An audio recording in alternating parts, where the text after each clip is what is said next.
తృప్తి అనేటువంటిది పేదవాన్ని కూడా ఆనందంగా ఉంచగలుగుతుంది. అసంతృప్తి ధనవంతుడిని కూడా మనశ్శాంతి లేకుండా చేస్తుంది. తృప్తి లేని జీవితాలు జీవిస్తున్నారు ఈ లోకంలో. ఉద్యోగం లేనప్పుడు ఒకటి, ఉద్యోగం వస్తే శాలరీ అది వస్తే ఇంకోటి, ఇక తృప్తి అంటూ ఉండదు. కాళ్ళు లేని వ్యక్తి ఎంతో చక్కగా కష్టపడి ప్రయాసపడి పనిచేస్తూ ఉంటే ఆలోచన చేయండి, ఇతనికి 2 చేతులు లేవు, మరి ఎలా ఎత్తాలి, ఎలా నడిపించాలంటే ఆ బండిని తన భుజం సాయంతో తాడుతో లేపి నడిపిస్తున్నాడు.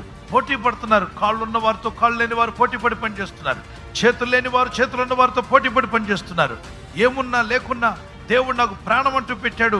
ఆ మనసులో ఉన్న నిశ్చయము, ఆ నిర్ణయము అతని ద్వారా పని చేయిస్తుంది. కాబట్టి నీకు దేవుడు ఏదో ఒకటి ఉంచాడు నీలో. ఇతరులతో కంపేర్ చేయకు.